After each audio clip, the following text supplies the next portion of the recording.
पर्यन्तं गुरूणाम् आकृतिं स्मरेत् तेन विघ्नाः प्रणश्यन्ति सिद्ध्यन्ति च मनोरथाः।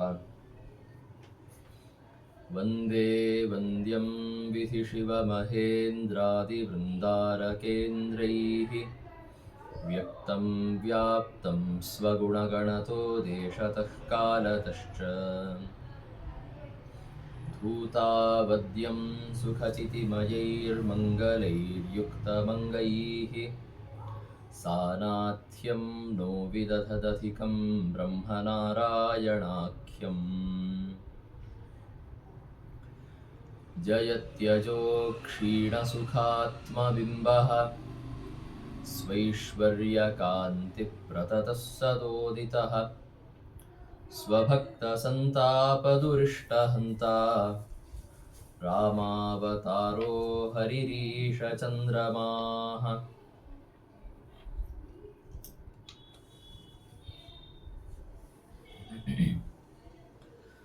महाव्याकरणाम्भोधि मन्थमानसमन्दरं कवयन्तं रामकीर्त्या हनूमन्तमुपास्महे। स्वान्तस्थानन्तशय्याय पूर्णज्ञानरसार्णसे उत्तुङ्गवाक्तरङ्गाय मध्वदुग्धाब्धये नमः।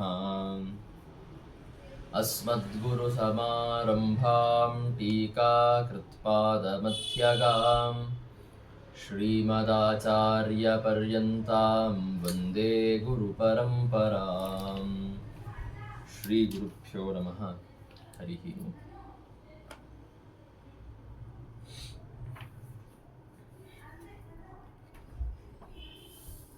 ಲೋಕ ಶಿಕ್ಷಣಕ್ಕಾಗಿ ಅವತಾರ ಮಾಡಿದಂತಹ ಶ್ರೀರಾಮದೇವರು ತಮ್ಮ ಎರಡು ಅತ್ಯಂತ ಮುಖ್ಯ ಉದ್ದೇಶಗಳು, ಮೊದಲನೇದ್ದು ಈಗ ಹೇಳಿದಂತೆ ಲೋಕ ಶಿಕ್ಷಣ,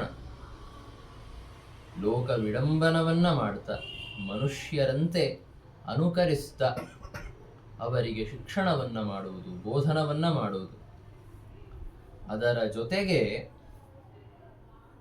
ದುಷ್ಟರ ನಿಗ್ರಹವನ್ನ ಮಾಡುವುದು ಅಂತನ್ನುವುದು ಎರಡನೆಯ ಉದ್ದೇಶ. ಪಿತ್ರಾಜ್ಞಾ ಪಾಲನ ಪೂರ್ವಕವಾಗಿ ಲೋಕ ಶಿಕ್ಷಣವನ್ನ ಮಾಡ್ತಾ ಅದೇ ಒಂದು ಕಾರ್ಯದಿಂದಲೇ ದುಷ್ಟ ನಿಗ್ರಹವೂ ಆಗತ್ತೆ ಎನ್ನುವ ಅಭಿಪ್ರಾಯದಿಂದ ಕಾಡಿಗೆ ಹೋಗುವುದಕ್ಕೆ ಅವರು ಸಿದ್ಧರಾಗಿದ್ದಾರೆ. ತಮ್ಮ ತಾಯಿಗೆ ಧರ್ಮ ಬೋಧನವನ್ನ ಮಾಡಿ ಪತಿವ್ರತಾ ಧರ್ಮದ ಬಗ್ಗೆ ಸಾಕಷ್ಟು ವಿಷಯಗಳನ್ನು ತಿಳಿಸಿಕೊಟ್ಟು ರಾಮದೇವರು ಕೌಸಲ್ಯಾದೇವಿಗೆ ಅಯೋಧ್ಯೆಯಲ್ಲಿಯೇ ಇರುವಂತೆ ಒಪ್ಪಿಸಿದರು. ಮತ್ತೆ ಸೀತಾದೇವಿ ಶ್ರೀಮನ್ನಾರಾಯಣ ಇಬ್ಬರು ಒಂದು ರೀತಿಯಲ್ಲಿ ಲೀಲಾರೂಪವಾದಂತಹ ವಿವಾದವನ್ನ ಮಾಡಿದಂತೆ ನಟಿಸಿ ರಾಮದೇವರಿಗೆ ಸೀತಾದೇವಿ ಬರಬಾರದು ಅಂತ ಇದೆ, ಆದರೆ ಸೀತಾದೇವಿ ಒಪ್ತಾ ಇಲ್ಲ, ಬರ್ತೇನೆ ಅಂತ ಹಠ ಮಾಡ್ತಾ ಇದ್ದಾಳೆ ಅನ್ನುವಂತೆ ತೋರಿಸಿ ಅನಂತರದಲ್ಲಿ ಬಾ ಅಂತ ಒಪ್ಪಿಕೊಳ್ತಾರೆ. ಲಕ್ಷ್ಮಣನೂ ಕೂಡ ಬರ್ತೇನೆ ಅಂತ ಒತ್ತಾಯ ಮಾಡಿದ, ಅವನನ್ನೂ ಕರೆದುಕೊಂಡು ಈಗ ಎಲ್ಲರ ಅಪ್ಪಣೆಯನ್ನ ಪಡೆದದ್ದಾಗಿದೆ. ಸುಮಿತ್ರಾದೇವಿಗೆ ವಿಷಯ ತಿಳಿಸಿದ್ದಾಯಿತು, ಕೌಸಲ್ಯಾದೇವಿಗೆ ತಿಳಿಸಿದ್ದಾಯಿತು. ಮತ್ತೆ ತಮ್ಮ ರಾಜ್ಯವನ್ನ ಬಿಟ್ಟು ಹೋಗಬೇಕಾದರೆ ರಾಮದೇವರ ಏನು ಸಂಪತ್ತಿತ್ತು ರಾಜಕುಮಾರನ ರೂಪದಲ್ಲಿ, ಅದೆಲ್ಲವನ್ನು ಬ್ರಾಹ್ಮಣರಿಗೆ ಮತ್ತೆ ತಮ್ಮ ಇಷ್ಟ ಜನರಿಗೆ ದಾನ ಮಾಡಿದ್ದಾಯಿತು. ವನವಾಸದಲ್ಲಿ ದುಷ್ಟ ನಿಗ್ರಹಕ್ಕಾಗಿ ಅಂತ ಆಯುಧಗಳನ್ನ ತೆಗೆದುಕೊಂಡಿದ್ದಾಯಿತು. ಇನ್ನು ಸಂಪೂರ್ಣ ಸಿದ್ಧರಾಗಿ ರಾಮದೇವರು ಕಡೇ ಬಾರಿ ದಶರಥನ ಹತ್ತಿರ ಅಪ್ಪಣೆಯನ್ನ ತೆಗೆದುಕೊಂಡು ಕಾಡಿಗೆ ಹೊರಡಬೇಕು. ಅದಕ್ಕೆ ರಾಜನ ಹತ್ತಿರ ಅವರು ಹೋಗುತ್ತಾರೆ. ಕಾಲ್ನಡಿಗೆಯಲ್ಲಿ ತಮ್ಮ ಭವನದಿಂದ ರಥದ ಮೇಲೆ ಪಲ್ಲಕ್ಕಿಗಳ ಮೇಲೆ ಹೋಗುವಂತಹ ರಾಮದೇವರು ಸೀತಾದೇವಿ ಕಾಲ್ನಡಿಗೆಯಿಂದ ಮಹಾರಾಜನ ಭವನಕ್ಕೆ ಹೋಗುತ್ತಾರೆ ಎನ್ನುವ ವರ್ಣನೆಯನ್ನು ನಾವು ನಿನ್ನೆಯ ದಿವಸ ಕೇಳಿದ್ದೇವೆ. ಹಾಗೆ ಕಾಲ್ನಡಿಗೆಯಲ್ಲಿ ರಾಜನ ಭವನಕ್ಕೆ ಬಂದರು. ರಾಮನನ್ನ ನೋಡಿದ ಕೂಡಲೇ ಆ ಮಹಾರಾಜ ಅತ್ಯಂತ ಉತ್ಕಂಠೆಯಿಂದ ರಾಮ ಬಾರಪ್ಪ ಅಂತ ಎದ್ದನಂತೆ, ಸಿಂಹಾಸನದಿಂದ ಎದ್ದು ನಿಂತುಕೊಂಡ. ಆದರೆ ಶೋಕದಿಂದಾಗಿ ಅವನ ಶರೀರ ಎಷ್ಟು ದುರ್ಬಲ ಆಗಿತ್ತು ಅಂತಂದರೆ ಅವನಿಗೆ ಸರಿಯಾಗಿ ನಿಂತುಕೊಳ್ಳೋದಕ್ಕಾಗಲಿಲ್ಲ, ಅವನಿಗೆ ಬೀಳೋ ಹಾಗಾಯಿತಂತೆ. ಆವಾಗ ರಾಮದೇವರೇ ಸ್ವತಃ ಓಡಿ ಹೋಗಿ ಅವರನ್ನ ಗಟ್ಟಿಯಾಗಿ ಹಿಡಿದುಕೊಂಡ್ರು. ದಶರಥನನ್ನ ಹಿಡಿದುಕೊಂಡು ಅವರನ್ನು ನಿಲ್ಲಿಸ್ತಾರೆ. ಆವಾಗ ದಶರಥ ಪ್ರೀತಿಯಿಂದ ರಾಮದೇವರನ್ನ ಆಲಿಂಗನ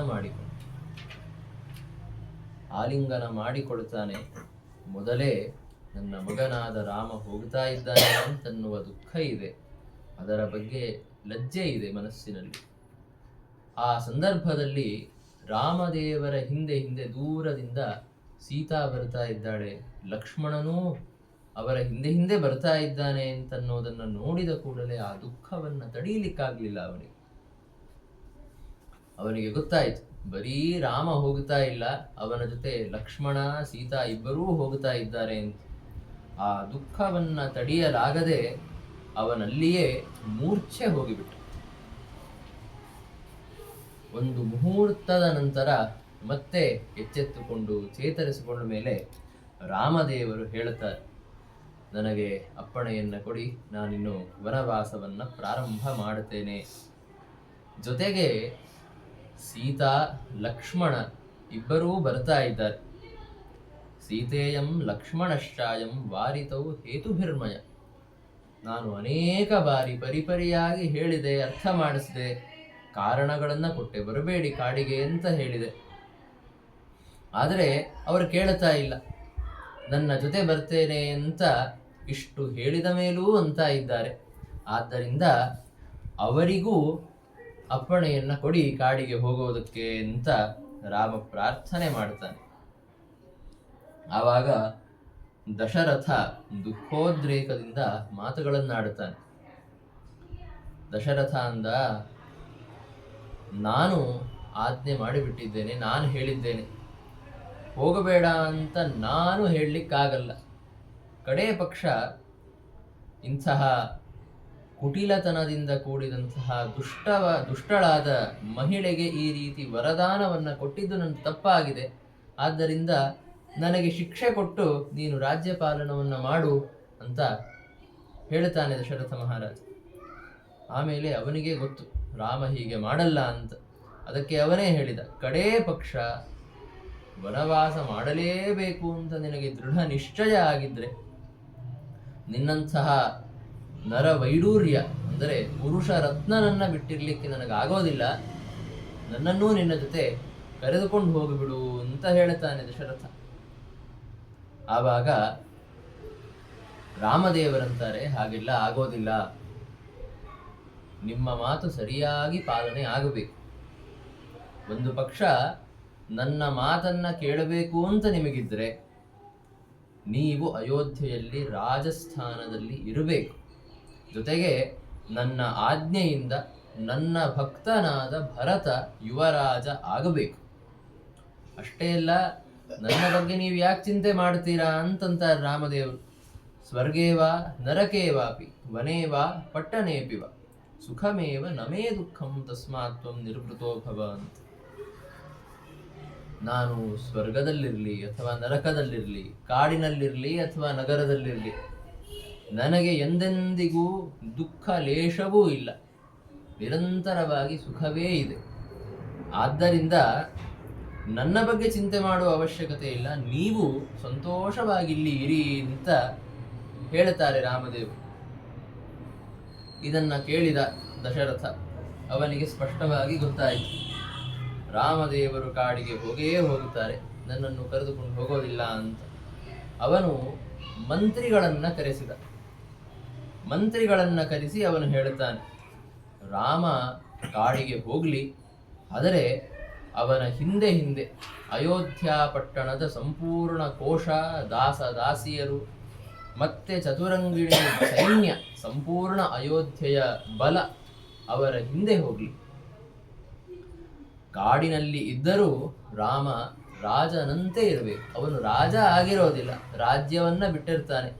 ಅಧಿಕೃತವಾಗಿ ಅವನು ಅಯೋಧ್ಯ ಸಾಮ್ರಾಜ್ಯದ ರಾಜ, ಶಾಸಕ ಅಲ್ಲ. ಆದರೆ ಕಾಡಿನಲ್ಲಿ ಅವನು ಆ ಎಲ್ಲ ಸಂಪತ್ತುಗಳ ಜೊತೆಗೆ ಅಯೋಧ್ಯೆಯಲ್ಲಿ ಎಷ್ಟು ಸುಖವಾಗಿದ್ನೋ ಅಷ್ಟೇ ಸುಖವಾಗಿ ಕಾಡಿನಲ್ಲೂ ಇರಬೇಕು. ಆ ವ್ಯವಸ್ಥೆಯನ್ನ ಮಾಡುವಂತ ಮಂತ್ರಿಗೆ ಹೇಳುತ್ತಾನೆ. ಯಾಕೆ ಅಂದ್ರೆ ವಯೋಜ್ಯೇಷ್ಠನಾಗಿದ್ದಾನೆ ಅವನು, ವಯಸ್ಸಿನಲ್ಲಿ ಹಿರಿಯ, ಜೊತೆಗೆ ಬರೀ ವಯಸ್ಸಿನಲ್ಲಿ ದೊಡ್ಡವನಿದ್ರೆ ಆಗೋದಿಲ್ಲ, ಅವನು ಶ್ರೇಷ್ಠ ಗುಣಜ್ಯೇಷ್ಠನಾಗಿದ್ದಾನೆ, ಗುಣಗಳಲ್ಲೂ ಅವನು ಎಲ್ಲರಿಗಿಂತ ಹಿರಿಯನಾಗಿದ್ದಾನೆ. ಆದ್ದರಿಂದ ಅವನಿಗೆ ದುಃಖವಾಗುವಂತೆ ನಾವು ಎಂದೂ ನಡೆದುಕೊಳ್ಳಬಾರದು. ಕೈಕೇಯಿಯ ಕುಟಿಲತನದಿಂದಾಗಿ ರಾಮನಿಗೆ ದುಃಖ ಆಗಬಾರದು. ಅದಕ್ಕಾಗಿ ಅವನ ಹಿಂದೆ ಅಯೋಧ್ಯೆಯ ಸಂಪೂರ್ಣ ಕೋಶ ಹೋಗಲಿ, ಅಯೋಧ್ಯೆಯ ಸೈನ್ಯ ಹೋಗಲಿ ಅಂತ ದಶರಥ ಆಜ್ಞೆ ಮಾಡಿದ. ಇದನ್ನ ಕೇಳಿ ಕೈಕೇಯಿಗೆ ಸಿಟ್ಟು ಬಂದ್ಬಿಡ್ತು. ಇಷ್ಟೆಲ್ಲ ಕಷ್ಟಪಟ್ಟಿದ್ದೆ ನಾನು ಭರತನಿಗೆ ಸಾಮ್ರಾಜ್ಯ, ಕೋಶ, ದುಡ್ಡು, ಅಧಿಕಾರ ಸಿಗಲಿ ಅಂತ, ಅದೆಲ್ಲವನ್ನು ರಾಮನ ಜೊತೆ ಕೊಟ್ಟು ಕಳಿಸ್ಬಿಟ್ರೆ ಭರತ ಏನು ಮಾಡಬೇಕು ಅಂತ ಅವಳಿಗೆ ಸಿಟ್ಟು ಬಂದು ಅವಳು ದಶರಥನಿಗೆ ಹೇಳುತ್ತಾಳೆ, ಅಸಮಂಜಸವದ್ರಾಮ ಜ್ಯೇಷ್ಠೋಪಿ ತ್ಯಜ್ಯತಾಮಿತಿ ಅಂತ. ಬರೀ ಜ್ಯೇಷ್ಠ ಪುತ್ರನಾದ ಮಾತ್ರಕ್ಕೆ ಅವನನ್ನ ಮನೆಯಲ್ಲಿ ಇಟ್ಕೋಬೇಕು ಅಂತನ್ನೋ ನಿಯಮ ಇಲ್ಲ. ಅಸಮಂಜಸನನ್ನ ಸಗರ ಮಹಾರಾಜ ಹೊರಗೆ ಹಾಕಿದ ನೋಡು, ಆ ರೀತಿ ಇವನನ್ನು ಹೊರಗೆ ಹಾಕು, ರಾಮನನ್ನು ತ್ಯಾಗ ಮಾಡು ಅಂತ ಹೇಳುತ್ತಾಳೆ. ಅಸಮಂಜಸನ ವಿಷಯ ಬಂದ ಕೂಡಲೇ ಸಿದ್ಧಾರ್ಥ ಅಂತನ್ನುವ ಒಬ್ಬ ಅಲ್ಲಿ ಮಂತ್ರಿ ಇದ್ದ. ಅವನು ಎದ್ದು ನಿಂತು ಕೈಕೇಯಿಗೆ ಉತ್ತರವನ್ನು ಕೊಡ್ತಾನೆ. ಅಸಮಂಜಸನ ದೃಷ್ಟ ಅಂತ ಇಲ್ಲಿ ಸರಿ ಹೊಂದೋದಿಲ್ಲ. ಯಾಕೆ ಅಂತಂದ್ರೆ ಅಲ್ಲಿ ಒಂದು ಕಾರಣ ಇತ್ತು. ಸಗರ ಮಹಾರಾಜ ತನ್ನ ಮಗನಾದ ಅಸಮಂಜಸನನ್ನ ತ್ಯಾಗ ಮಾಡಲಿಕ್ಕೆ ಒಂದು ಕಾರಣ, ಅಸಮಂಜಸನಲ್ಲಿ ಒಂದು ದೋಷ ಇತ್ತು. ಅದು ನಿಜವಾಗಿಯೂ ಇರಲಿಲ್ಲ, ಆದರೆ ಸಗರನ ದೃಷ್ಟಿಯಲ್ಲಿ, ಅಯೋಧ್ಯೆಯ ಪ್ರಜೆಗಳ ದೃಷ್ಟಿಯಲ್ಲಿ ಆ ದೋಷ ಇತ್ತು. ಏನು ದೋಷ ಅದು ಅಂತಂದ್ರೆ, ಅಸಮಂಜಸ ಅಯೋಧ್ಯೆಯ ಪ್ರಜೆಗಳ ಮಕ್ಕಳನ್ನ ತೆಗೆದುಕೊಂಡು ಹೋಗಿ ಸರಯೂ ನದಿಯಲ್ಲಿ ಬಿಸಾಕ್ತಾ ಇದ್ದ. ಈ ಒಂದು ಕಾರಣದಿಂದಾಗಿ ಅವನನ್ನ ಹೊರಗೆ ಹಾಕಿದ್ರು, ಅವನನ್ನ ತ್ಯಾಗ ಮಾಡಿದ್ರು. ಅದು ನಿಜವಾಗ್ಲೂ ಇಲ್ಲದೆ ಇರಬಹುದು, ಆದರೆ ಕಡೇ ಪಕ್ಷ ಒಂದು ಕಾರಣ ಇರುವಂತೆ ಅವನೇ ಮಾಡಿದ್ದ ಅಸಮಂಜಸ. ಆ ಕಾರಣದಿಂದಾಗಿಯೇ ಅವನನ್ನ ತ್ಯಾಗ ಮಾಡಲಾಯಿತು. ಆದರೆ ರಾಮನಲ್ಲಿ ಏನು ದೋಷ ಇದೆ ಅಂತ ತ್ಯಾಗ ಮಾಡಬೇಕು? ರಾಮನಲ್ಲಿ ವಸ್ತುಸ್ಥಿತಿ ದೋಷ ಇಲ್ಲ, ಜೊತೆಗೆ ಅವನಲ್ಲಿ ದೋಷ ಇದೆ ಅಂತ ಯಾರೂ ತಿಳಿದುಕೊಂಡಿಲ್ಲ. ಹೀಗಾಗಿ ಇಂತಹ ನಿರ್ದೋಷನಾದಂಥವನನ್ನ ಅಯೋಧ್ಯೆಯ ಸಮಸ್ತ ಪ್ರಜೆಗಳು ತಮ್ಮ ನಾಯಕ, ತಮ್ಮ ರಾಜ ಅಂತ ಸ್ವೀಕಾರ ಮಾಡಿದ್ದಾರೆ, ವರ್ಣ ಮಾಡಿದ್ದಾರೆ. ಅವನನ್ನ ಯಾಕೆ ತಾನೇ ಮಹಾರಾಜ ಬಿಡಬೇಕು ಅಂತ ಕೇಳುತ್ತಾನೆ.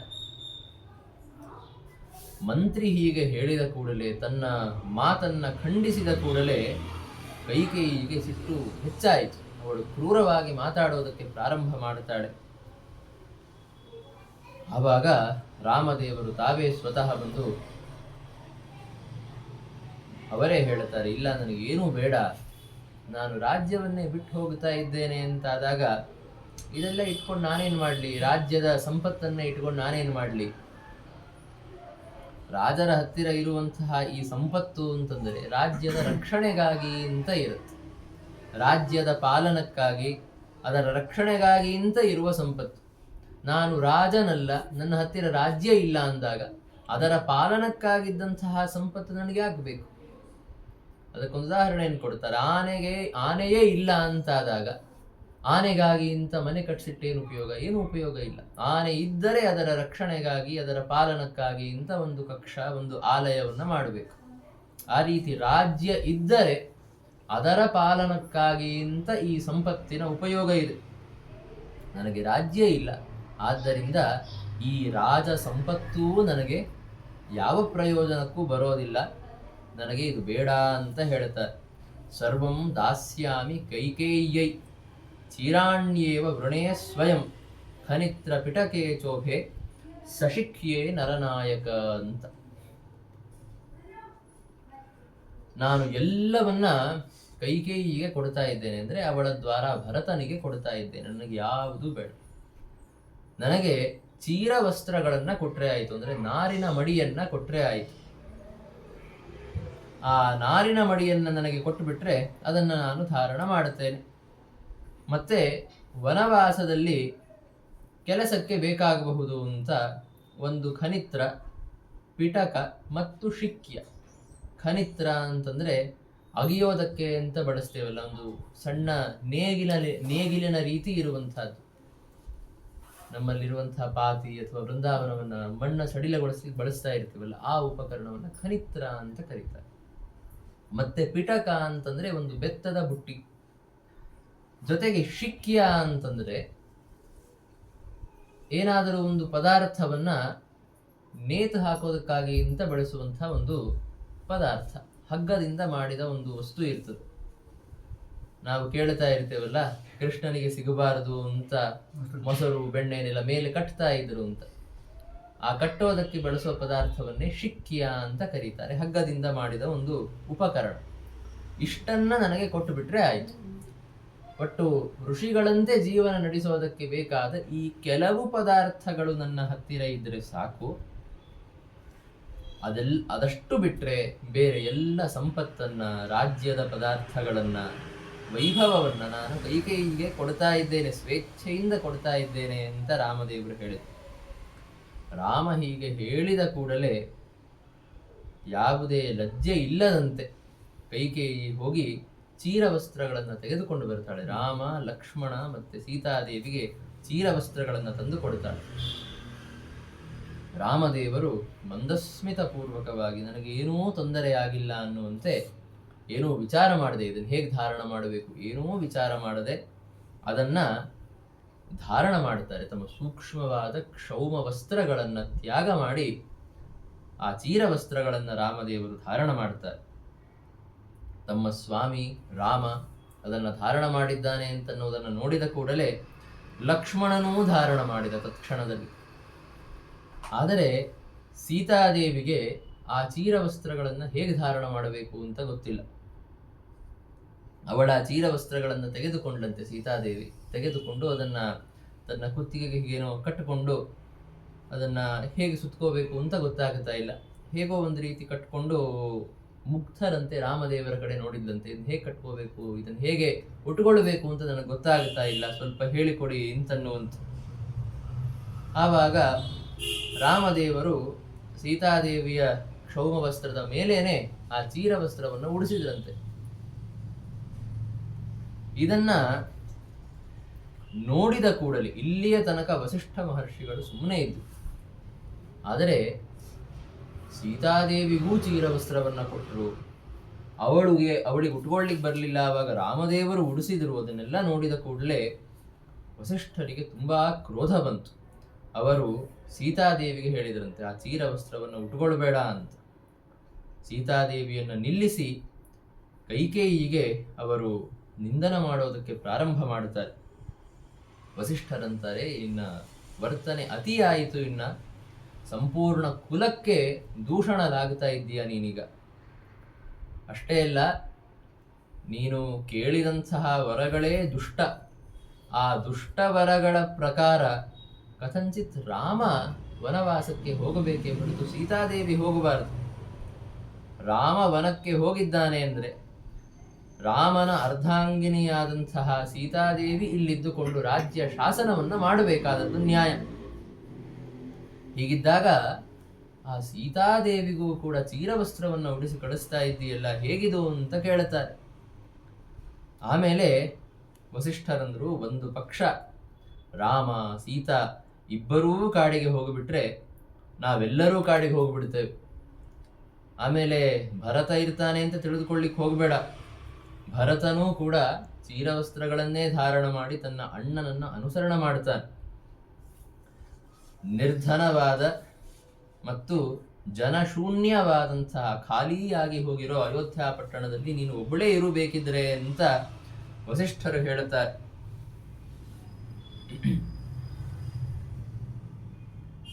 ಆವಾಗ ಮತ್ತೆ ರಾಮದೇವರೇ ಮುಂದೆ ಬಂದು ದಶರಥನಿಗೆ ಹೇಳಿದರು, ಕಡೇ ಪಕ್ಷ ನನ್ನ ಮೇಲೆ ದಯೆಯನ್ನ ಮಾಡಿ ನೀವು ಕೈಕೇಯಿಯನ್ನ ನೋಡಿಕೊಳ್ಳಬೇಕು ಅಂತ ರಾಮದೇವರು ಹೇಳುತ್ತಾರೆ. ನನ್ನ ಮೇಲೆ ದಯೆಯಿಂದ ನನಗಾಗಿ ಅಂತ, ನನಗೋಸ್ಕರ ಅಂತ ಕೈಕೇಯಿಯನ್ನ ನೋಡಿಕೊಳ್ಳಿ. ಮತ್ತೆ ನನ್ನ ತಾಯಿಯಾದ ಕೌಸಲ್ಯಾದೇವಿ ಇದ್ದಾಳೆ, ಅವಳ ಮಗ ದೂರ ಹೋದ ಕಾರಣದಿಂದಾಗಿ ಅವಳು ದುಃಖಿತಳಾಗಿರ್ತಾಳೆ, ಅವಳನ್ನೂ ನೋಡಿಕೊಳ್ಳಿ ಅಂತ ರಾಮದೇವರು ಪ್ರಾರ್ಥನೆ ಮಾಡುತ್ತಾರೆ. ಇದನ್ನ ಕೇಳಿದ ಕೂಡಲೇ ದಶರಥ ಮಹಾರಾಜ ಮತ್ತೆ ಅಳೋದಕ್ಕೆ ಪ್ರಾರಂಭ ಮಾಡಿದ. ಇಂತಹ ಒಂದು ಸ್ಥಿತಿಯಲ್ಲಿಯೂ ಕೈಕೇಯಿಯನ್ನ ಚೆನ್ನಾಗಿ ನೋಡಿಕೊಳ್ಳಿ ಅಂತ ಹೇಳ್ತಾ ಇದ್ದಾರೆ ರಾಮದೇವರು, ತಮ್ಮ ತಾಯಿಯನ್ನ ಚೆನ್ನಾಗಿ ನೋಡಿಕೊಳ್ಳಿ ಅಂತ ಹೇಳ್ತಾ ಇದ್ದಾರೆ. ಇದನ್ನ ಕೇಳಿ ದಶರಥ ಅಳೋದಕ್ಕೆ ಪ್ರಾರಂಭ ಮಾಡಿದ. ಮತ್ತೆ ಇದೇ ಒಂದು ಸಂದರ್ಭದಲ್ಲಿ ದಶರಥನ ಎಲ್ಲ ಪತ್ನಿಯರು ಅಲ್ಲಿದ್ದರು, ಅವರೆಲ್ಲರೂ ಅಳೋದಕ್ಕೆ ಪ್ರಾರಂಭ ಮಾಡುತ್ತಾರೆ. ದಶರಥನ 350 ಜನ ಮಹಿಷಿಯರು ಅಳೋದಕ್ಕೆ ಪ್ರಾರಂಭ ಮಾಡಿದರಂತೆ. ಆವಾಗ ಇನ್ನೇನು ರಾಮದೇವರು ಹೊರಡುತ್ತಾರೆ ಅಂತಾದಾಗ ದಶರಥ ಮಹಾರಾಜ ಸುಮಂತ್ರನಿಗೆ ಹೇಳುತ್ತಾನೆ, ನೀನು ನನ್ನ ರಥವನ್ನ ತೆಗೆದುಕೊಂಡು ಹೋಗು, ಆ ರಥದಿಂದ ನನ್ನ ಮಗನನ್ನ ಕಾಡಿನಲ್ಲಿ ಕರೆದುಕೊಂಡು ಹೋಗು ಅಂತ ಸುಮಂತ್ರನಿಗೆ ಹೇಳಿದರು. ಆಯಿತು ಅಂತ ಸುಮಂತ್ರ ರಥವನ್ನ ತೆಗೆದುಕೊಂಡು ಬರೋದಕ್ಕೆ ಹೋಗ್ತಾನೆ. ಅಷ್ಟರಲ್ಲಿ ಸೀತಾದೇವಿಯನ್ನು ನೋಡಿದ ದಶರಥ ಮಹಾರಾಜ. ನೋಡಿ ಕೋಶಾಧ್ಯಕ್ಷನಿಗೆ ಆಜ್ಞೆಯನ್ನ ಮಾಡ್ತಾನೆ, ಸೀತಾದೇವಿ ಈ ರೀತಿ ಚೀರವಸ್ತ್ರಗಳನ್ನು ಹಾಕಿಕೊಳ್ಳೋದು ಬೇಡ, ಎಷ್ಟು ವರ್ಷ ಅವಳು ಕಾಡಿನಲ್ಲಿರ್ತಾಳೆ ಅಷ್ಟು ವರ್ಷಗಳ ಕಾಲ ಅವಳಿಗೆ ಪರ್ಯಾಪ್ತವಾಗುವಷ್ಟು ಕ್ಷೌಮ ವಸ್ತ್ರಗಳು, ಉತ್ತಮವಾದ ಬಟ್ಟೆಗಳು ಮತ್ತೆ ಆಭರಣಗಳನ್ನ ತಂದುಕೊಡಿ ಅಂತ ಹೇಳ್ತಾನೆ ದಶರಥ ಮಹಾರಾಜ. ಆಗಲಿ ಅಂತ ಕೋಶಾಧ್ಯಕ್ಷ ಎಲ್ಲ ಆ ಪದಾರ್ಥಗಳನ್ನ ತಂದು ಸೀತಾದೇವಿಗೆ ಕೊಟ್ಟ. ಸೀತಾದೇವಿ ಮತ್ತೆ ಆ ಶುಭ್ರ ವಸ್ತ್ರಗಳನ್ನು ಧಾರಣ ಮಾಡುತ್ತಾಳೆ, ಮತ್ತೆ ಆ ಆಭರಣಗಳನ್ನು ಧಾರಣ ಮಾಡುತ್ತಾಳೆ.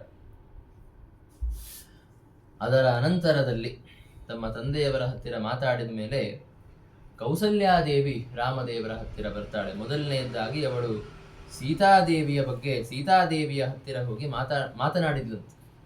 ಸೀತಾದೇವಿಯನ್ನ ಆಲಿಂಗನ ಮಾಡಿಕೊಂಡು ಅವಳಿಗೆ ಪ್ರೀತಿಯಿಂದ ಕೌಸಲ್ಯ ಹೇಳುತ್ತಾಳೆ, ಇನ್ನು ಮುಂದಿನ ವರ್ಷಗಳಲ್ಲಿ ನನ್ನ ಮಗ ಒಬ್ಬ ಸನ್ಯಾಸಿಯ ತರಹ, ಒಬ್ಬ ಋಷಿಯ ತರಹ ಕಾಡಿನಲ್ಲಿ ಇರ್ತಾನೆ. ಆ ಸಂದರ್ಭದಲ್ಲಿ ಅವನ ಹತ್ತಿರ ಏನು ಅಧಿಕಾರ ಇರೋದಿಲ್ಲ, ದುಡ್ಡಿರೋದಿಲ್ಲ, ಏನೂ ಇರೋದಿಲ್ಲ. ಅಂತಹ ಒಂದು ದುಸ್ಥಿತಿಯಲ್ಲಿ ಇಂತ ಒಂದು ರೀತಿ ಹೇಳ್ತಾ ಇದ್ದಾಳೆ. ನಿಜವಾಗಲೂ ರಾಮದೇವರಿಗಿಲ್ಲ, ಅದು ಸತ್ಯಾಂಶ. ಅವರು ಸುಖವಾಗಿಯೇ ಇರ್ತಾರೆ, ಅವರು ಸರ್ವೈಶ್ವರ್ಯ ಪರಿಪೂರ್ಣರು. ಆದರೆ ನರಲೋಕ ವಿಡಂಬನವನ್ನ ಮಾಡುತ್ತಾ ಇದ್ದಿದ್ದರಿಂದ, ಅವರು ಹಾಗೆ ತೋರಿಸ್ತಾ ಇದ್ದಿದ್ದರಿಂದ ಕೌಸಲ್ಯ ಹೇಳ್ತಾ ಇದ್ದಾಳೆ, ಒಂದು ರೀತಿಯ ದುಸ್ಥಿತಿಯಲ್ಲಿ ಅವರು ಇರ್ತಾರೆ, ದುಡ್ಡಿರೋದಿಲ್ಲ, ಅಧಿಕಾರ ಇರೋದಿಲ್ಲ, ಮುನಿಯಂತೆ ಇರ್ತಾನೆ. ಆ ಸಂದರ್ಭದಲ್ಲಿ ನನ್ನ ಮಗನಿಗೆ ಏನು ಅವಮಾನ ಮಾಡಬೇಡ, ಅವನಿಗೆ ಮನಸ್ಸಿಗೆ ನೋವಾಗುವ ಹಾಗೆ ವರ್ತಿಸಬೇಡ ಅಂತ ಸೀತಾದೇವಿಗೆ ಕೌಸಲ್ಯ ಹೇಳಿದ್ಲಂತ. ಆವಾಗ ಸೀತಾದೇವಿ ಅಂತಾಳೆ, ನೀವು ಅದರ ಬಗ್ಗೆ ಎಲ್ಲ ತಲೆ ಕೆಡಿಸ್ಕೊಳ್ಳೋದಕ್ಕೆ ಹೋಗಬೇಡಿ, ನಾನೇನು ಪ್ರಾಕೃತ ಸ್ತ್ರೀಯಲ್ಲ, ಇಂತಹ ಪ್ರಾಕೃತ ಕಾರಣಗಳಿಂದಾಗಿ ದುರ್ವರ್ತನೆಯನ್ನ ಮಾಡೋದಕ್ಕೆ ನಾನೇನು ಪ್ರಾಕೃತ ಸ್ತ್ರೀಯಲ್ಲ. ಜೊತೆಗೆ ಕಾಂತೆ ತ್ರೈಲೋಕ್ಯ ಕಾಂತೆ ಮೇ ಸ್ಥಿರ ಭಕ್ತಿ ಗುಣಾರ್ಣವೇ, ನನ್ನ ಪತಿಯಾದಂತಹ ರಾಮದೇವರು ತ್ರೈಲೋಕ್ಯ ಕಾಂತರು, ಅಂದರೆ 3 ಲೋಕಗಳಿಗೆ ಸಂತೋಷವನ್ನ ಕೊಡುವಂಥವರೇ ಅವರು. ಅಂದರೆ ಎಲ್ಲೇ ಯಾರ ಹತ್ತಿರವಾದರೂ ಸಂತೋಷ ಇದೆ ಅಂತಂದ್ರೆ ಅದು ರಾಮದೇವರು ಕೊಟ್ಟಿದ್ದೆ ಅಂತ. ಮತ್ತೆ ಒಂದು ಸಾಮಾನ್ಯವಾಗಿ ಲೌಕಿಕವಾದ ನಿಯಮ, ಯಾರು ಕೊಡ್ತಾ ಇರ್ತಾರೆ ಅವರ ಹತ್ತಿರ ತುಂಬಾ ಇರುತ್ತೆ ಅಂತ. ಅದರಲ್ಲಿನ ಒಂದು ಸಣ್ಣ ಭಾಗವನ್ನ ಕೊಡ್ತಾರೆ, ಅತ್ಯಂತ ಸಣ್ಣ ಭಾಗವನ್ನು. ಹಾಗೆ ರಾಮದೇವರು ಕೂಡ ಅವರ ಹತ್ತಿರ ಇದ್ದ ಸುಖ ತುಂಬಾ ದೊಡ್ಡದು, ಅದರಲ್ಲಿನ ಒಂದು ಸಣ್ಣ ಭಾಗವನ್ನ ಅವರು ನಮಗೆ ಕೊಟ್ಟಿರ್ತಾರೆ. ಅಂತಹ ರಾಮದೇವರು ಸುಖ ಪರಿಪೂರ್ಣರಾದಂಥವರು, ಮತ್ತೆ ಗುಣಾರ್ಣವೇ, ಗುಣ ಸಮುದ್ರದಂತೆ ಇರುವಂತಹ ರಾಮದೇವರಲ್ಲಿ ನನಗೆ ಅತ್ಯಂತ ಸ್ಥಿರವಾದ ಭಕ್ತಿ ಇದೆ, ನಾನೇನು ಪ್ರಾಕೃತ ಸ್ತ್ರೀಯಲ್ಲ, ನಾನು ಹಾಗೆಲ್ಲ ವರ್ತನೆ ಮಾಡೋದಿಲ್ಲ, ನೀವು ಚಿಂತೆ ಮಾಡಬೇಡಿ ಅಂತ ಸೀತಾದೇವಿ ಭರವಸೆ ಕೊಡ್ತಾಳೆ. ಅನಂತರದಲ್ಲಿ ಕೌಸಲ್ಯ ಸೀತೆಯನ್ನು ಆಲಿಂಗನೆ ಮಾಡಿಕೊಂಡು ರಾಮದೇವರ ಹತ್ತಿರ ಬಂದು ನೋಡಪ್ಪ, ಸೀತಾ ಮತ್ತೆ ಲಕ್ಷ್ಮಣ ಇಬ್ಬರೂ ನಿನ್ನ ಜೊತೆ ಬರ್ತಾ ಇದ್ದಾರೆ, ಅವರನ್ನ ಚೆನ್ನಾಗಿ ನೋಡಿಕೊಳ್ಳೋದು ನಿನ್ನ ಜವಾಬ್ದಾರಿ ಅಂತ ರಾಮನಿಗೆ ಹೇಳ್ತಾಳೆ. ರಾಮದೇವರು ಆಗಲಿ ಅಂತ ಹೇಳಿದರು. 3 ಲೋಕಗಳಲ್ಲಿ ನನ್ನನ್ನು ಸೋಲಿಸ್ಲಿಕ್ಕಾಗುವಂಥವ್ರು ಯಾರೂ ಇಲ್ಲ, ಆದ್ದರಿಂದ ಇವರಿಗೆ ಏನೂ ತೊಂದರೆ ಆಗದೇ ಇರೋ ಹಾಗೆ ನಾನು ರಕ್ಷಣೆ ಮಾಡುತ್ತೇನೆ, ಮತ್ತೆ ಅತ್ಯಂತ ಶೀಘ್ರದಲ್ಲಿಯೇ ಮರಳಿ ಬರ್ತೇನೆ ಅಂತ ಹೇಳ್ತಾರೆ. ಮತ್ತೆ ಕೌಸಲ್ಯಾದೇವಿಗೆ ಪ್ರಣಾಮವನ್ನ ಮಾಡಿದ ಮೇಲೆ ರಾಮದೇವರು ಹೋಗಿ ತಮ್ಮ ಎಲ್ಲ ತಾಯಂದಿರಿಗೆ, ಅಂದರೆ ದಶರಥ ಮಹಾರಾಜನ ಉಳಿದ ಎಲ್ಲ ಪತ್ನಿಯರಿಗೆ ಹೋಗಿ ನಮಸ್ಕಾರವನ್ನ ಮಾಡಿದರು. ರಾಮದೇವರು ನಮಸ್ಕಾರವನ್ನ ಮಾಡಿ ಕಾಡಿಗೆ ಹೋಗಿ ಬರ್ತೇನೆ ಅಂತ ಅಪ್ಪಣೆಯನ್ನ ಕೇಳ್ತಾ ಇದ್ರೆ ಆ ಎಲ್ಲ ತಾಯಂದಿರು, ರಾಮದೇವರ ಎಲ್ಲ ತಾಯಂದಿರು ಅಳೋದಕ್ಕೆ ಪ್ರಾರಂಭ ಮಾಡಿದ್ರಂತೆ. ಆಮೇಲೆ ಸುಮಿತ್ರಾದೇವಿಯ ಹತ್ತಿರ ಹೋಗ್ತಾರೆ. ಸುಮಿತ್ರಾದೇವಿಗೆ ಹೋಗಿ ಲಕ್ಷ್ಮಣ ನಮಸ್ಕಾರ ಮಾಡಿದ. ಆವಾಗ ಅದನ್ನ ನೋಡಿ ಸುಮಿತ್ರಾದೇವಿ ಒಂದು ಮಾತನ್ನ ಹೇಳ್ತಾಳೆ, ಪುತ್ರ ಸತ್ಪುತ್ರವತ್ಯಸ್ಮಿ ತ್ವಯಾ ಪುತ್ರೇಣ ಸಾಧುನಾ ಅಂತ. ನಿನ್ನಂತಹ ಮಗ ಹುಟ್ಟಿದ್ದರಿಂದ, ನಿನ್ನಿಂದಾಗಿ ಇವತ್ತು ನನಗೆ ಒಬ್ಬ ಒಳ್ಳೆಯ ಮಗ ಇದ್ದಾನೆ ಅಂತ ಹೇಳಿಕೊಳ್ಳೋ ಹಾಗಾಗಿದೆ ನನಗೆ. ಮತ್ತೆ ನಿನ್ನ ಪತ್ನಿಯನ್ನ ಬಿಟ್ಟು, ಎಲ್ಲ ರಾಜ್ಯವನ್ನ ಬಿಟ್ಟು ರಾಮನ ಹಿಂದೆ, ನಿನ್ನ ತಾಯಿಯಂತೆ ಇರುವಂತಹ ಸೀತಾದೇವಿಯ ಹಿಂದೆ ಹೋಗ್ತಾ ಇದ್ದೀಯಾ, ಅವರ ಸೇವೆಯನ್ನ ಚೆನ್ನಾಗಿ ಮಾಡು ಅಂತ ಹೇಳಿ ಕಳಿಸ್ತಾಳೆ.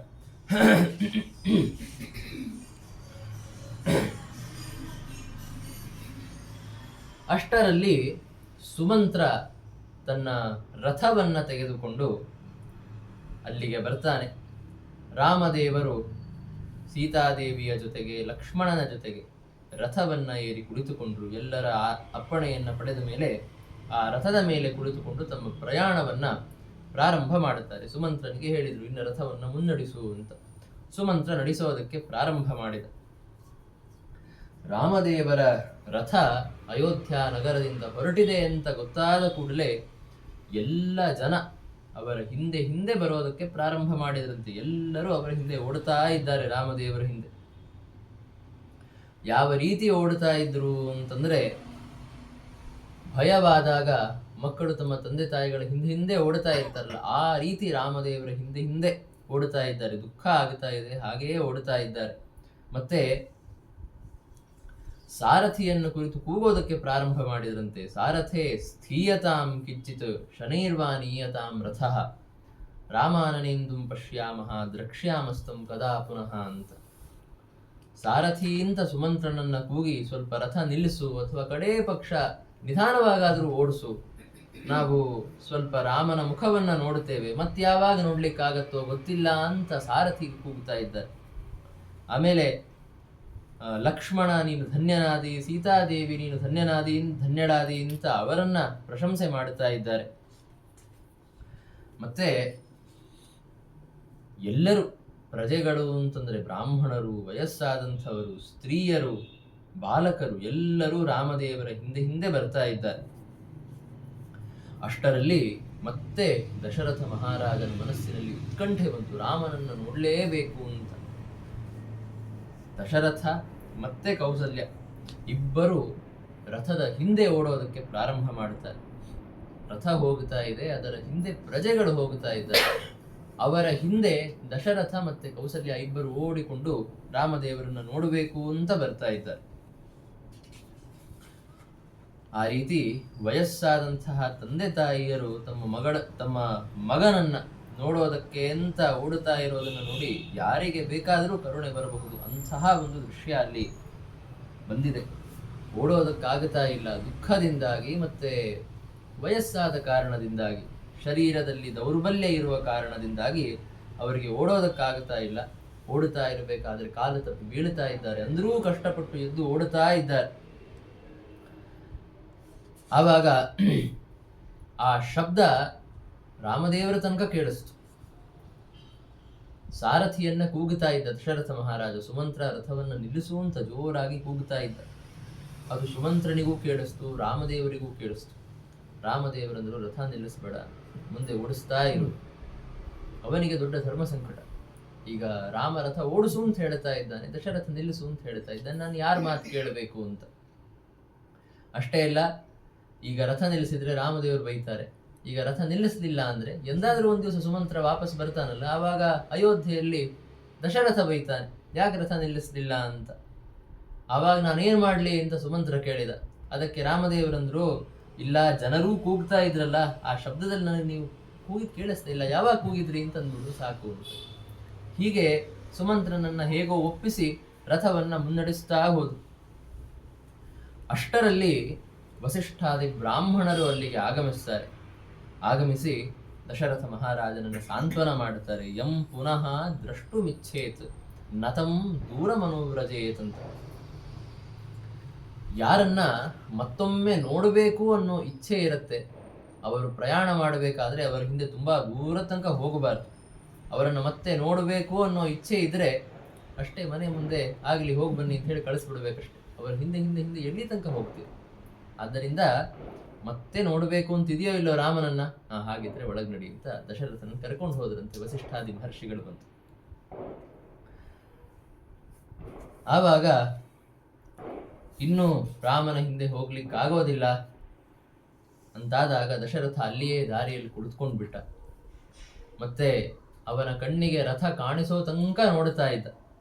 ಇನ್ನು ರಥ ಕಾಣಿಸದಂತೆ ಆಯಿತು, ಪುರದಿಂದ ಹೊರಟೋಯ್ತು ಅಂತಾದಾಗ ಎಲ್ಲವೂ ಒಂದು ರೀತಿ ವಾತಾವರಣ ಅಮಂಗಲಮಯವಾದಂತೆ ಆಗಿ ಅವನಲ್ಲಿಯೇ ಮತ್ತೆ ಮೂರ್ಛೆ ಹೋಗುವಂತೆ ಅವನಿಗಾಯಿತು. ಅವನು ಅಲ್ಲಿ ಬೀಳ್ತಾ ಇದ್ದಂತೆ ಕೈಕೇಯಿ ಮತ್ತೆ ಕೌಸಲ್ಯ ಇಬ್ಬರೂ ಬಂದು ಅವನನ್ನು ಹಿಡಿದುಕೊಂಡ್ರಂತೆ. ಕೌಸಲ್ಯ ಬಲಗಡೆಗೆ ಬಂದು ಹಿಡಿದುಕೊಂಡ್ಳು, ಕೈಕೇಯಿ ಬಂದು ಎಡಗಡೆಗೆ ಬಂದು ಹಿಡಿದುಕೊಂಡ್ಳು. ಕೈಕೇಯಿ ನನ್ನನ್ನು ಹಿಡಿದುಕೊಂಡಿದ್ದಾಳೆ ಅಂತ ಗೊತ್ತಾದ ಕೂಡಲೇ ಅವಳನ್ನು ದೂರಕ್ಕೆ ಸರಿಸ್ತಾ ಕ್ರೋಧದಿಂದ ದಶರಥ ಮಹಾರಾಜ ಹೇಳ್ತಾನೆ, ನನ್ನನ್ನು ಮುಟ್ಟಬೇಡ ಅಂತ. ಅದರ ಜೊತೆಗೆ ಅವನು ಇನ್ನೊಂದು ಮಾತನ್ನ ಹೇಳ್ತಾನೆ, ಒಂದು ಪಕ್ಷ ನೀನು ಈ ರೀತಿ ಛಲವನ್ನ ಮಾಡಿ ಏನು ರಾಜ್ಯವನ್ನ ಸಂಪಾದಿಸಿದ್ದೀಯಲ್ಲ, ಇದನ್ನ ಭರತ ಒಂದು ಪಕ್ಷ ಸ್ವೀಕಾರ ಮಾಡಿದ ಅಂತಂದ್ರೆ ಈಗ ಅಲ್ಲ, ಮರಣಾನಂತರದಲ್ಲಿಯೂ ಅವನಿಂದ ಒಂದು ನೀರನ್ನು ಕೂಡ ನಾನು ಸ್ವೀಕಾರ ಮಾಡೋದಿಲ್ಲ ಅಂತ ದಶರಥ ಮಹಾರಾಜ ಕ್ರೋಧದಿಂದ ಹೇಳುತ್ತಾನೆ. ಆಮೇಲೆ ಕಡೆಗೆ ಅವನು ಹೇಳುತ್ತಾನೆ, ನನ್ನನ್ನ ಕೌಸಲ್ಯಾದೇವಿಯ ಮನೆಗೆ ಕರೆದುಕೊಂಡು ಹೋಗಿ. ರಾಮ ಸಣ್ಣವನಿದ್ದಾಗಿಂದ ಅಲ್ಲಿ ಆಟ ಆಡ್ತಾ ಇದ್ದ, ಅಲ್ಲಿಯೇ ಬೆಳೆದದ್ದು. ಆದ್ದರಿಂದ ರಾಮನ ಪದಚಿಹ್ನಗಳಿದ್ದಂತಹ ಆ ಮನೆಗೆ ನನ್ನನ್ನು ಕರೆದುಕೊಂಡು ಹೋಗಿ ಅಂತ ದಶರಥ ಎಲ್ಲರಿಗೆ ಹೇಳುತ್ತಾನೆ. ಕೌಸಲ್ಯಾದೇವಿ ಅವನನ್ನ ತನ್ನ ಮನೆಗೆ ಕರೆದುಕೊಂಡು ಹೋಗುತ್ತಾಳೆ. ಹೀಗೆ ದಶರಥ ಮಹಾರಾಜ ಕೌಸಲ್ಯಾದೇವಿಯ ಮನೆಗೆ ಹೋದ. ರಾಮದೇವರ ವಿರಹದಲ್ಲಿ ಅವರನ್ನೇ ಸ್ಮರಣೆ ಮಾಡುತ್ತಾ ಅವನಲ್ಲಿ ಮಲಗಿಕೊಳ್ಳುತ್ತಾನೆ. ಈ ಕಡೆ ರಾಮದೇವರ ರಥ ಇನ್ನೂ ಮುಂದೆ ಬರೀತಾ ಇದೆ. ಜನ ಅವರನ್ನು ಅನುಸರಣೆ ಮಾಡುತ್ತಾನೇ ಇದ್ದಾರೆ. ಅನುಸರಣೆ ಮಾಡ್ತಾ ಮಾಡ್ತಾ ಮುಂದೆ ಹೋದಂತೆ ಆ ಎಲ್ಲ ಜನರು ಎಷ್ಟು ತನಕ ಓಡುತ್ತಾರೆ. ಅವರಲ್ಲಿ ಮಹಿಳೆಯರಿದ್ರು, ಮಕ್ಕಳಿದ್ರು, ಅವರಿಗೆ ತುಂಬಾ ದೂರ ಓಡ್ಲಿಕ್ಕಾಗ್ಲಿಲ್ಲ. ಸ್ವಲ್ಪ ದೂರ ಅನುಸರಣೆ ಮಾಡಿದ ಮೇಲೆ ಇನ್ನ ದೂರ ಓಡ್ಲಿಕ್ಕಾಗಲ್ಲ ಅಂತಾದಾಗ ಆ ರಥವನ್ನ ಹಿಂಬಾಲಿಸೋದು ಬಿಟ್ಟು ಅಳುತ್ತಾ ಅವರು ಮತ್ತೆ ತಮ್ಮ ಮನೆಗಳಿಗೆ ಹೋದರಂತೆ. ಆದರೆ ಬೇರೆ ಎಲ್ಲ ಜನ ರಾಮದೇವರ ಹಿಂದೆ ಹೋಗುತ್ತಾ ಇದ್ದಾರೆ. ಎಷ್ಟೋ ಜನ ಬ್ರಾಹ್ಮಣರು, ವಯಸ್ಸಾದಂತಹ ಋಷಿಗಳು, ಯಾಜಕರು ಅವರೆಲ್ಲ ಅವರ ಹಿಂದೆ ಹಿಂದೆ ಹೋಗುತ್ತಾ ಇದ್ದಾರೆ. ಆದರೆ ರಥದಲ್ಲಿ ಕುಳಿತುಕೊಂಡು ರಾಮದೇವರು ಹೋಗಬೇಕಾದ್ರೆ ಇವರು ಕಾಲ್ನಡಿಗೆಯಲ್ಲಿ ಅವರ ಹಿಂದೆ ಹಿಂದೆ ಓಡುತ್ತಾ ಓಡುತ್ತಾ ಅವರಿಗೆ ಆಯಾಸ ಆಗಿದೆ. ಇಷ್ಟು ತನಕ ನಡ್ಕೊಂಡು ಬಂದಿದ್ದರಿಂದ ಆಯಾಸ ಆಯಿತು. ಆವಾಗ ಅವರು ಸಾರಥಿಯಂತೂ ಕೇಳ್ತಾ ಇಲ್ಲ. ಸಾರಥಿಗೆ ನಿಲ್ಲಿಸು ನಿಲ್ಲಿಸು ಅಂತ ಹೇಳಿ ಹೇಳಿ ಸಾಕಾಯಿತು. ಅವನಂತೂ ಕೇಳ್ತಾ ಇಲ್ಲ. ಒಂದು ಬಾರಿ ಕುದುರೆಗಳಿಗೆ ಹೇಳಿ ನೋಡೋಣ, ಅವುಗಳಾದ್ರೂ ನಿಲ್ಲಿ ಅಂತ ಕುದುರೆಗಳಿಗೆ ಪ್ರಾರ್ಥನೆ ಮಾಡ್ಲಿಕ್ಕೆ ಶುರು ಮಾಡಿದ್ರಂತೆ. ನಮ್ಮ ಸ್ವಾಮಿಯನ್ನ ಹೊರಗೆ ಕರ್ಕೊಂಡು ಹೋಗ್ಬೇಡ್ರಪ್ಪ, ಕುದುರೆಗಳೇ ವಾಪಸ್ ಬನ್ನಿ ಅಂತ ಕುದುರೆಗಳಿಗೆ ಪ್ರಾರ್ಥನೆ ಮಾಡೋದಕ್ಕೆ ಶುರು ಮಾಡಿದ್ರಂತೆ. ಈ ಒಂದು ಆರ್ತವಾದ ಭಾಷಣವನ್ನ ಕೇಳಿ ರಾಮದೇವರು ಕಡೆಗೆ ರಥವನ್ನ ನಿಲ್ಲಿಸಿ ತಾವು ಕೆಳಗೆ ಇಳಿದು ಪ್ರಾರ್ಥನೆಯನ್ನ ಮಾಡುತ್ತಾರೆ, ನೀವೆಲ್ಲರೂ ಮರಳಿ ಹೋಗಿ ಅಂತ. ಆವಾಗ ಅವರು ಹೋಗಲಿಲ್ಲ, ಹಾಗೆಯೇ ರಾಮದೇವರನ್ನ ಅನುಸರಣೆ ಮಾಡುತ್ತಾ ಇದ್ದಾರೆ. ಎಲ್ಲ ಬ್ರಾಹ್ಮಣರು ರಾಮದೇವರಲ್ಲಿ ಪ್ರಾರ್ಥನೆಯನ್ನ ಮಾಡಿದ್ರಂತೆ, ಹಾಗೆ ಕಾಡಿಗೆ ಹೋಗಬೇಡ, ಅಯೋಧ್ಯ ಪಟ್ಟಣಕ್ಕೆ ಬಾ, ನಮ್ಮೆಲ್ಲರನ್ನ ನೀನೇ ರಕ್ಷಣೆ ಮಾಡಬೇಕಾಗಿತ್ತು. ಅಷ್ಟೇ ಇಲ್ಲ, ನಿನ್ನ ಹಿಂದೆ ಒಂದು ಬಾರಿ ನೋಡು, ನಿನ್ನನ್ನು ಯಾರು ಕರೀತಾ ಇದ್ದಾರೆ ಅಂತ.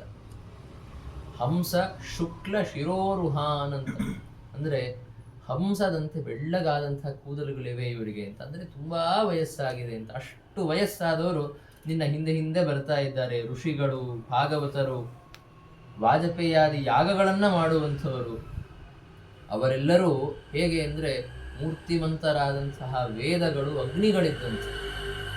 ಅವರು ಅಗ್ನಿಹೋತ್ರಾದಿಗಳನ್ನು ಮಾಡುವಂಥವರು, ಅಂದ್ರೆ ಅಗ್ನಿಯನ್ನ ಇಟ್ಟುಕೊಂಡಿರ್ತಾರೆ. ವೇದಾಧ್ಯಯನವನ್ನ ಮಾಡಿದಂಥವರು 4 ವೇದಗಳನ್ನ ಅಂಗಗಳಿಂದ ಸಹಿತವಾಗಿ ಧಾರಣ ಮಾಡಿರ್ತಾರೆ. ಅಂತಹ ವೃದ್ಧ ಬ್ರಾಹ್ಮಣರು ತಮ್ಮ ಅಗ್ನಿಗಳ ಜೊತೆಗೆ ನಿನ್ನನ್ನು ಅನುಸರಣೆ ಮಾಡುತ್ತಾ ಇದ್ದಾರೆ. ಎಷ್ಟೊತ್ತು ತನಕ ಮಾಡುತ್ತಾರೆ? ನೀನು ಖಂಡಿತವಾಗಿಯೂ ನಗರಕ್ಕೆ ಬರಬೇಕು ಅಂತ ಅವರು ಪ್ರಾರ್ಥನೆ ಮಾಡಿದರು. ಮತ್ತೆ ಇನ್ನೊಂದು ಹೇಳಿದ್ರು, ಯಾರ್ಯಾರು ಬರ್ತಾ ಇದ್ದಾರೆ ರಾಮದೇವರ ಹಿಂದೆ ಅಂತಂದ್ರೆ, ಮರಗಳು, ಗಿಡಗಳು ಅವುಗಳಷ್ಟು ಬರ್ತಾ ಇಲ್ಲ, ಬಳ್ಳಿಗಳು. ಯಾಕೆ ಅಂದ್ರೆ ಅವುಗಳಿಗೆ ನಡೆಯೋದಕ್ಕಾಗೋದಿಲ್ಲ. ಅವುಗಳು ಭೂಮಿಯಲ್ಲಿ ಸಿಕ್ಕಾಕೊಂಡಿದ್ರಿಂದ, ಅವುಗಳ ಕಾಲು ಭೂಮಿಯಲ್ಲಿ ಸಿಕ್ಕೊಂಡಿದ್ರಿಂದ ಅವುಗಳು ಬರ್ತಾ ಇಲ್ಲ. ಅಷ್ಟೇ ಬಿಟ್ರೆ ಬೇರೆ ಎಲ್ಲ ಪ್ರಾಣಿಗಳು, ಕ್ರಿಮಿಗಳು, ಪಶುಗಳು, ಪಕ್ಷಿಗಳು ಎಲ್ಲ ನಿನ್ನ ಹಿಂದೆ ಬರ್ತಾ ಇದ್ದಾರೆ. ಹೀಗಾಗಿ ನೀನೇ ಇವರನ್ನ ಪಾಲನ ಮಾಡಬೇಕು ಅಂತ ಅವರು ಪರಿಪರಿಯಾಗಿ ಪ್ರಾರ್ಥನೆ ಮಾಡಿದರು, ಅವರ ಹಿಂದೆ ಬರ್ತಾ ಇದ್ದ ಬ್ರಾಹ್ಮಣರು, ಋಷಿಗಳೆಲ್ಲರೂ. ಆದರೆ ರಾಮದೇವರು ತೂಷ್ಣೀಂ ಶೃಣ್ವ, ಅಂದರೆ ಮೌನವಾಗಿ ಅವರು ಮಾತಾಡಿದ್ದನ್ನು ಕೇಳ್ತಾ ನಿಧಾನವಾಗಿ ನಡೆದುಕೊಂಡು ಒಂದು ನದಿ ತೀರಕ್ಕೆ ಬರ್ತಾರೆ. ತಮಸಾ ನದಿಯ ತೀರಕ್ಕೆ ಸಂಧ್ಯಾಕಾಲದಲ್ಲಿ ರಾಮದೇವರು ಬಂದು ಮುಟ್ಟಿದ್ರು. ಅಲ್ಲಿಯೇ ತಮಸಾ ನದಿ ತೀರದಲ್ಲಿ ವಿಶ್ರಾಂತಿಯನ್ನು ಪಡೆದುಕೊಳ್ಳಬೇಕು ಅಂತ ವಿಚಾರ ಮಾಡುತ್ತಾರೆ. ತಮ್ಮ ಎಲ್ಲ ಸಾಂಧ್ಯ ಕೃತ್ಯಗಳನ್ನು ಸಮಾಪ್ತಗೊಳಿಸಿ ರಾಮದೇವರು ಅಲ್ಲಿಯೇ ಆ ರಾತ್ರಿ ಕಳೆಯಬೇಕು ಅಂತ ನಿರ್ಧಾರ ಮಾಡಿದರು. ಲಕ್ಷ್ಮಣ ರಾಮದೇವರ ಪಾದ ಪ್ರಕ್ಷಾಲನವನ್ನು ಮಾಡಿ, ಅನಂತರದಲ್ಲಿ ರಾಮ ಸೀತೆಯರಿಗಾಗಿ ಇಂಥ ಒಂದು ಪರ್ಣಶಯ್ಯೆಯನ್ನು, ಅಂದರೆ ಎಲೆಗಳಿಂದ ಮಾಡಿದಂತಹ ಒಂದು ಹಾಸಿಗೆಯನ್ನು ಸಿದ್ಧಪಡಿಸ್ತಾನೆ. ಪರಮಾತ್ಮ ಅಲ್ಲಿಯೇ ಆ ರಾತ್ರಿ ಮಲಗಿಕೊಂಡಿದ್ದಾನೆ. ಎಲ್ಲ ಮಾರ್ಗದ ಆಯಾಸದಿಂದಾಗಿ ಬಂದ ಎಲ್ಲ ಪ್ರಜೆಗಳು, ಬ್ರಾಹ್ಮಣರು ಅಲ್ಲಿಯೇ ರಾಮದೇವರು ಸುತ್ತಮುತ್ತಲು ಅದೇ ತಮಸಾ ನದಿ ತೀರದಲ್ಲಿ ವಿಶ್ರಾಂತಿಯನ್ನು ಪಡೆಯೋದಕ್ಕೆ ಅಂತ ಮಲಗಿಕೊಳ್ಳುತ್ತಾರೆ. ಆದರೆ ಲಕ್ಷ್ಮಣ ಮತ್ತೆ ಸುಮಂತ್ರ ಇಬ್ಬರು ಮಾತ್ರ ಮಲಗಿಕೊಳ್ಳಿಲ್ಲಂತೆ. ಅವರು ರಾಮದೇವರ ಕಥೆಗಳನ್ನು ಮಾತಾಡುತ್ತಾ, ಅವರ ಬಗ್ಗೆ ತಮ್ಮ ಪರಸ್ಪರವಾಗಿ ವಿಷಯಗಳನ್ನು ಹಂಚಿಕೊಡುತ್ತಾ ಅಲ್ಲಿಯೇ ನಿಂತುಕೊಂಡಿದ್ದಾರೆ. ಅನಂತರದಲ್ಲಿ ರಾಮದೇವರು ಮಧ್ಯರಾತ್ರದಲ್ಲಿ ಎದ್ದು, ಅರ್ಧರಾತ್ರದಲ್ಲಿಯೇ ಎದ್ದು ಸುಮಂತ್ರ ಮತ್ತು ಲಕ್ಷ್ಮಣನನ್ನು ಕರೆದುಕೊಂಡು ಜನರಿಗೆ ತಪ್ಪು ತಿಳುವಳಿಕೆ ಬರೋ ಹಾಗೆ, ನಗರಕ್ಕೆ ಹೋಗಿದ್ದಾರೆ ರಾಮದೇವರು ಅಂತ ಅನಿಸೋ ಹಾಗೆ ರಥವನ್ನು ಓಡಿಸ್ತಾ ಕೋಸಲ ದೇಶದಿಂದ ತುಂಬಾ ದೂರ ಹೊರಟು ಹೋದರು. ಜನರಿಗೆ ಸಿಗದೇ ಇರೋ ಹಾಗೆ, ಅವರೆಲ್ಲಿ ಹೋಗಿದ್ದಾರೆ ಅಂತ ಗೊತ್ತಾಗದೇ ಇರೋ ಹಾಗೆ ಅವರು ಹೊರಟು ಹೋದರು. ಅನಂತರದಲ್ಲಿ ಗಂಗಾ ನದಿಯನ್ನು ದಾಟಿ ಭಾರದ್ವಾಜ ಮಹರ್ಷಿಗಳ ಆಶ್ರಮಕ್ಕೆ ಹೋಗುತ್ತಾರೆ ಅಂತನ್ನುವ ಕಥೆಯನ್ನು ನಾವು ಮುಂದೆ ಕೇಳುತ್ತೇವೆ. ಮತ್ತೆ ವಿಷಯಗಳನ್ನು ನಾಳೆಯ ದಿವಸ ವಿವರಣಪೂರ್ವಕವಾಗಿ ತಿಳಿದುಕೊಳ್ಳೋಣ. ಇದರ ವಿಷಯದಲ್ಲಿ ಹೆಚ್ಚೇನು ಸಂಗ್ರಹವನ್ನು ಈ ವಾರ್ತಾಲಾಪ ಮತ್ತೆ ಶ್ರೀರಾಮದೇವರು ದಶರಥ ಮಹಾರಾಜನ ಸಭೆಯಲ್ಲಿ ಮಾತಾಡಿದ್ದು, ಅಲ್ಲಿ ನಡೆದಂತಹ ಚರ್ಚೆಗಳು, ವಸಿಷ್ಠರ ಮಾತುಗಳು, ಅದರ ಬಗ್ಗೆ ಎಲ್ಲ ರಾಮಚಾರಿತ್ರ್ಯ ಮಂಜರಿಯಲ್ಲಿ ಹೆಚ್ಚಿನ ವಿವರಣೆ ಅಥವಾ ಹೆಚ್ಚಿನ ಸಂಗ್ರಹ ನಮಗೆ ಕಂಡು ಬರೋದಿಲ್ಲ. ಅರಣ್ಯಕ್ಕೆ ಹೋಗ್ತಾ ಇದ್ದಾರೆ ರಾಮದೇವರು ಅಂತನ್ನೋದನ್ನ ಸಂಗ್ರಹ ಮಾಡಿದ ಮೇಲೆ ಮುಂದಿನ ಕಥಾಭಾಗ ಅವರು ಹೇಳೋದು ಗಂಗಾತಾರಿ ಅಂತ. ಗಂಗಾ ತರಣವನ್ನ ಮಾಡಿದರು ಅಂತನ್ನೋದನ್ನೇ ಅವರು ಮುಂದಿನ ಕಥೆಯನ್ನ ಹೇಳುವವರಿದ್ದಾರೆ. ಅನಂತರದಲ್ಲಿ ಗುಹನ ಪ್ರಸಂಗ, ತಮ್ಮ ಜಟೆಯನ್ನ ಕಟ್ಟಿಕೊಂಡಿದ್ದು, ಅದೆಲ್ಲವನ್ನ ಮುಂದೆ ಹೇಳುವವರಿದ್ದಾರೆ. ಅದನ್ನು ಮತ್ತೆ ನಾಳೆಯ ದಿವಸ ನಾವು ತಿಳಿದುಕೊಳ್ಳೋಣ. ಶ್ರೀ ಕೃಷ್ಣಾರ್ಪಣಮಸ್ತು. ಸರ್ವಗುಣ ಸಂಪೂರ್ಣ ಸರ್ವದೋಷ ವರ್ಜಿತ ಪ್ರಿಯತಾಂ ಪ್ರೀತ ಏವ ವಿಷ್ಣು